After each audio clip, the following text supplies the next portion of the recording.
Hey guys, welcome back to our Grove Man channel as we are taking a good look at Galatians through this series. Today we're taking a look at Galatians 5, another lap through 5:20 through 22 through 26 as we take another look at the fruit of God's Spirit in us. It's just such a rich passage. We thought, hey, let's lap through this 2 times as we left a little fruit on the tree, you know what I mean? So I hope this will be an encouragement to you as it has been an encouragement to me looking at this passage. It's a great passage. As we talk about fruit, look, we live in Riverside where there's fruit all over the place. In fact, I got several fruit trees in my backyard. I've got a lime tree and a lemon tree, an orange tree, tangerine tree, apple tree, and an Asian pear tree. Now, here's the thing. I have most of those trees are doing really well. They bear fruit season after season, except for my tangerine tree. I don't know what it is about this particular tree. I'm looking at this tree year after year, and I'm about to cut it down because I'm looking forward to my tangerines, and yet I am left disappointed as I look at this tree. It's very green, very big, very beautiful, but it bears no fruit. My lemons, oh, they're amazing. My lime, my oranges, so good, but my darn tangerine tree is left fruitless. And so here's the thing, a tree is meant to bear fruit, and when it's not bearing fruit, that means there's something wrong. A healthy tree is going to produce healthy fruit. An unhealthy tree will not bear fruit, and if it does, it will bear bad fruit. So Jesus had a lot to say about fruit. I want to take a couple passages that he gave us, some things that he said about fruit, and then we'll take a look at our Galatians passage. So as we're looking at Galatians, again, I'm going to title this talk, Fruit and Healthy Trees Produce Good Fruit. That's something we need to keep in mind. If a tree is healthy, it's going to bear healthy fruit, good fruit. In fact, Jesus says this. Look at this in Matthew 7:17 through 19. This is what he says. So every healthy tree bears good fruit, but the diseased trees bears bad fruit. A healthy tree cannot bear bad fruit, nor can a diseased tree bear good fruit. Every tree that does not bear fruit or good fruit is cut down and thrown into the fire. Now, I understand that. Again, I've told you about my tangerine tree. I'm ready to cut that thing down because its purpose is to bear fruit, and it's not doing it. So I'm tired of being disappointed by that particular tree. I'd rather replace it with something that's going to bear fruit and make me happy, like all my other fruit trees. So Jesus is recognizing this. This is just very common knowledge. A healthy tree is going to bear healthy fruit. Now he goes on, he says, either you make the tree good and its fruit good, or make the tree bad and its fruit bad, for the tree is known by the fruit. So we look at a tree and we know what kind of fruit it is. We know what kind of condition it's in. As that tree bears good fruit, we know, hey, that tree's in pretty good shape.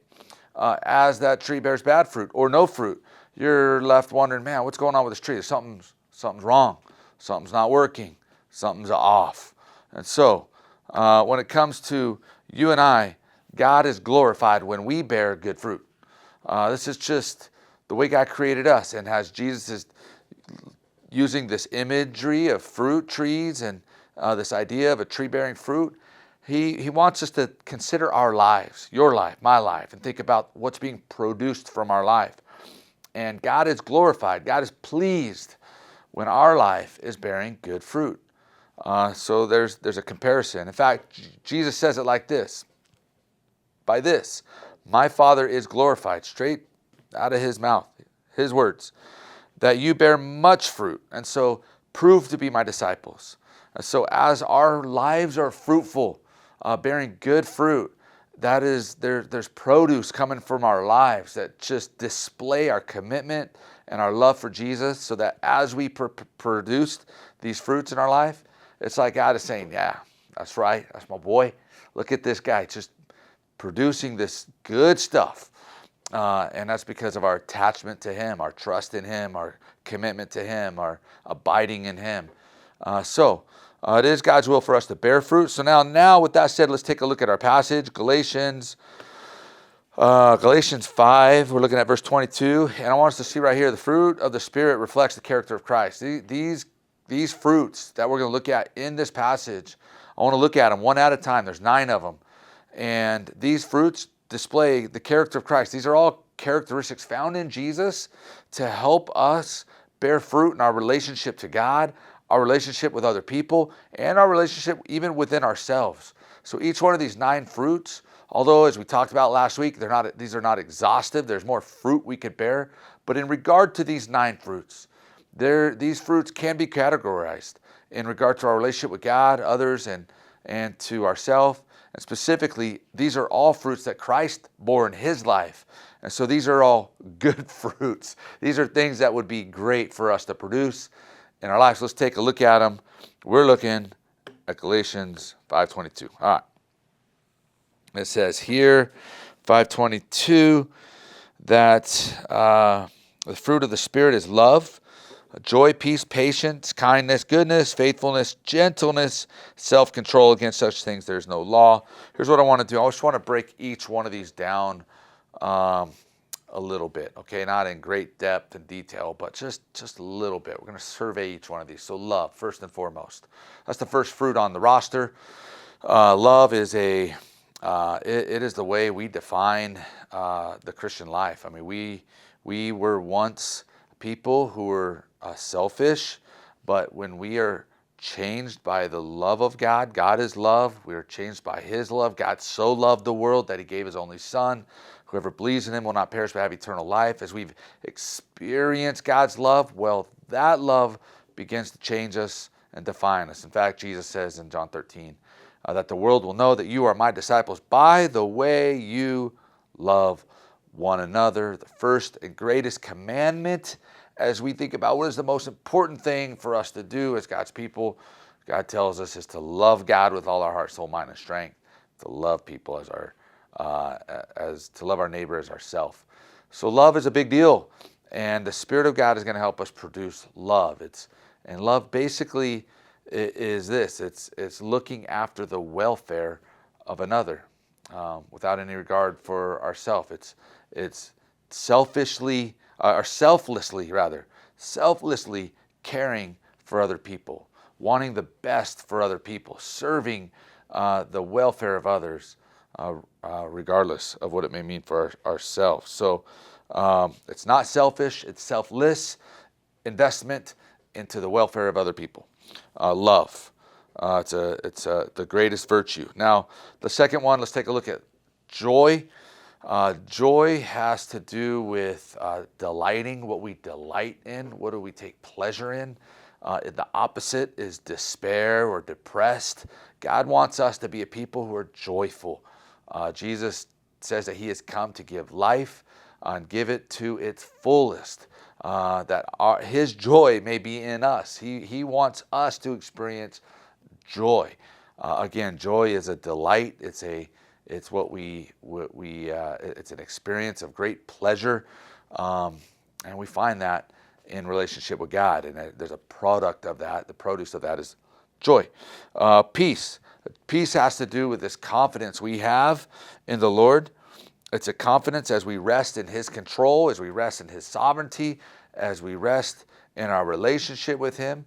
The opposite of this is anxiety.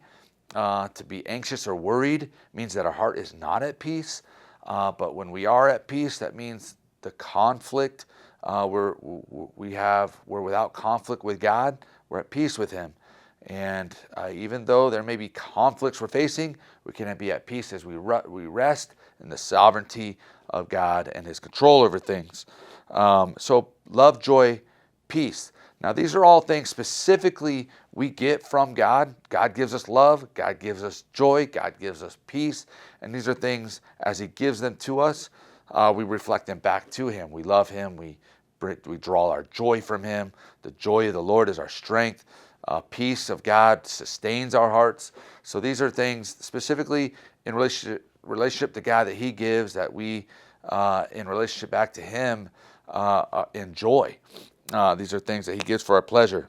Now, the next three are things we can apply specifically in relationships to people. Think about this. Patience. Patience. Patience has to do with the perspective. Perspective in light of God's insight. So patience allows us to be long-suffering is another way. To be long-suffering has to do with a fuse. When you have a long fuse, it's long suffering. It's an idea of, man, that person has a long fuse. It takes a while for them to, to explode or to burn up. And so patience is something that we give to other people when we may be agitated or they may be annoying or something. We are patient with them because of insight we have. We have a little different perspective. Because of God's patience with us, we can be patient with people. And therefore, it keeps us from being cynical or judgmental of them. We're patient, trusting, hey, God's doing something, and we're going to lean on Him and His perspective in this matter or in this relationship. So patience, a kindness. Kindness has to do with serving others in light of God's kindness. God is kind. Because God is kind to us, it is His kindness that leads to repentance. The kindness of the Lord is His provision for us, His generosity towards us, His thoughtfulness towards us. Who is man that God is thoughtful or mindful of us? Because God is kind to us, we can be kind to other people. We find security in His kindness. When we are unkind or we are rude, it's because possibly we're agitated or insecure, and it's causing us to be to be rude and to be impatient and to be difficult to other people. But when we understand God's kindness and we're secure in His kindness towards us, we can be kind to other people. So the kindness of the Lord allows us to be kind to others. The other one here, patience, kindness, and goodness. Goodness is being the same person consistently. This has to do with our character of integrity. This has to do with being consistent in our life, how we carry ourselves consistently before people. Are we good people? When you describe someone, man, you're like, man, that's a good dude right there. Or that's a good guy. I really like that guy. What are you describing about him? Well, his loyalty, his character. There's something solid about the way they carry themselves. It just makes you lean in and say, man, that dude, he's a good man. As opposed to being rotten and the integrity being eaten up. When something lacks integrity, that means they're hollow on the inside. And so as far as goodness, we're talking about solid. Like, solid. It's good. It's usable. And so that's a way we want to portray and carry ourselves before other people in relationships. Kindly, we want to be good and patient. Lastly, the last three. So we looked at love, joy, peace, patience, kindness, goodness. The last three here are going to be faithfulness, gentleness, and self-control. Faithfulness, talk about that for a minute. This has to do with reliability. Man, to be faithful has to do with being reliable. We, within ourselves, want to be faithful people, want to be reliable people. The opposite of this in our culture has to do with this idea of fear of missing out, this FOMO. It's a real thing in our culture. When someone has FOMO, what they're doing is they're not going to commit to you. They're not going to be loyal in case something better may come up. And so they'll hold their commitment loosely because if something comes up, they're going to be like, nah, I'm not going to be a part of this. I'm going to go do this other thing because it's just more fun. It's better. I'll get a little, it's more pleasing to them or whatever. But faithful is like, no, man, I'm committed. I'm loyal. I'm there. And so that's how we carry ourselves. Gentleness. This again has to do with humility, not being self-absorbed or not having a big ego. Again, our culture, that's pretty common. The opposite of gentleness is to be, hard and very self-absorbed and talking about ourselves all the time. And the way you can check this is think about how many times you use the word I in a sentence. People who have a big ego or are self-absorbed use the word I a lot because they're constantly talking about themselves. The opposite here is we're looking at gentleness or humility has to do with being considerate of people and being considerate of those around you. Has to do with thinking less not thinking less of yourself, but thinking of yourself less. You're not so self-absorbed, but you're aware of other people and of circumstances that surround, and how you can gently, humbly enter into those situations and circumstances to offer something. Now, the last one is self-control. Self-control has to do with that, controlling your behavior, your language, your instincts, your impulses. The opposite would be exactly that, be impulsive. Someone who just says what they think. They do whatever they feel. And that's how we have a lack of integrity, and that's how we become rude and impatient and all these other things. Self-control, I've heard it said, is one of the major problems with men in our culture these days. They simply lack self-control. Self-control when it comes to drinking habits, when it comes to time and the way they manage their time on the internet, or what we look at the internet, what sites we're looking at. It's a breach of self-control when we're looking at pornography and things. So self-control has to do with the ability to simply pursue what is important and to make priorities and be a person of priorities, keeping our priorities in line and accomplishing goals in a way that are good. Okay, so that's the roster. I wanted to survey them fairly quickly. Easy to take a deeper dive into all of those or any of those, but that's the basic gist of what we're looking at in the 9 fruits. I think it'd be worth your time to memorize those 9. But as we look at where this passage goes, here's the second part: is how then do we bear these kinds of fruits? How do we bear healthy fruits? And I think the remainder of this passage will help us. And the first thing we need to do is we need to kill off the flesh. Here, Paul is talking about literally crucifying our flesh. So he says, and those who belong to Christ Jesus have crucified the flesh with its passions and desires. So this idea of crucifixion, we know Jesus was crucified. It's brutal, hanging on a cross, nailed in a public display, humbling himself, being nailed to this cross, crucifying our flesh. Jesus tells us to pick up our cross daily and follow him. We need to consider daily what it means to take our flesh, and remember, it needs to be dead. It needs to be killed. We're no longer alive to our flesh. We are alive to the Spirit. Therefore, the flesh and all its bad fruit and its flesh expressions, fleshlight expressions, as we looked at earlier in chapter 5, all that needs to be killed off. We're slaying that. So it's like a constant attentiveness to slaying the flesh. It's like the weeds that pop up in the garden. We need to keep pulling those weeds, or the things that threaten the fruit of our life would be the flesh. We need to kill that off. So that's something we need to be attentive to that. Let's see. The second thing, as we look through this, would be the next verse, 25, which is going to talk about living by the Spirit. Being alive to the Spirit, living by the Spirit. A lot of different words are used to describe this. Walking in the Spirit, being led by the Spirit. It's all saying the same thing. If we live by the Spirit, let us keep in step with the Spirit. Again, this is an imagery of walking, living, being led by him. We're following behind him, keeping in line.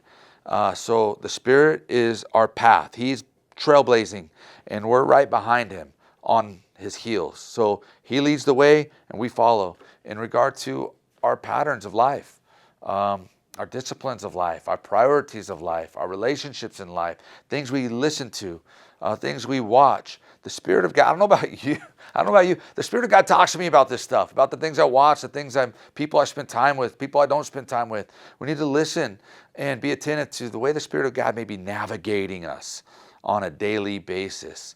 And sometimes we've got to shut TV shows off, or the radio off, or make phone calls about people God's putting on our heart. Or ask people for counsel in regard to areas in our life where we may be struggling with bearing fruit. Maybe there's a relationship that's out of line that we need help bringing back in line with the Spirit. The Spirit's going to help us with that. He's like our counselor. And so let us be attentive as we live in the Spirit, walking in the Spirit, being led by the Spirit. That is ongoing. And then the third one here is to simply be humble. To be humble. Where do we get this? Well, let us not become conceited. So it's the positive way to spin that.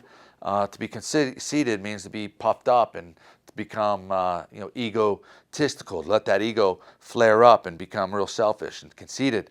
And when we do that, we begin to provoke others and envy others. And so the way we address this is by simply retaining humility, being humble.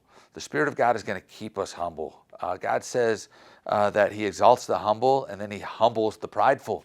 Pride always comes before a fall, but the humble are exalted. And so as we maybe even have success in the Christian life and we're producing fruit and God's making some great changes, we may be tempted to take ownership of that and be like, yeah, look what I'm doing. But notice, this is the fruit of the Spirit. The Spirit of God is the one producing this change and producing these things, which will have positive outcome. As these fruits are produced in our life, man, God is going to be glorified, and you'll see people, relationships in your life will improve. It will be better.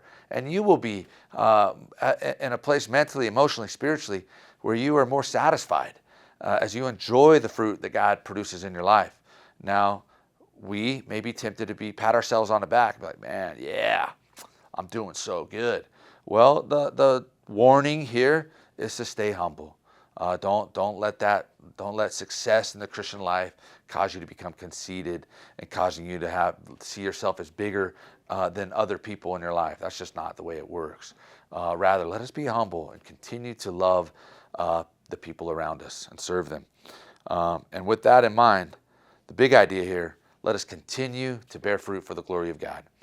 For this is what Jesus called us to. This is how we prove to the world that we truly are disciples of Jesus, that we follow Him, that we love Him, that we want to be like Him.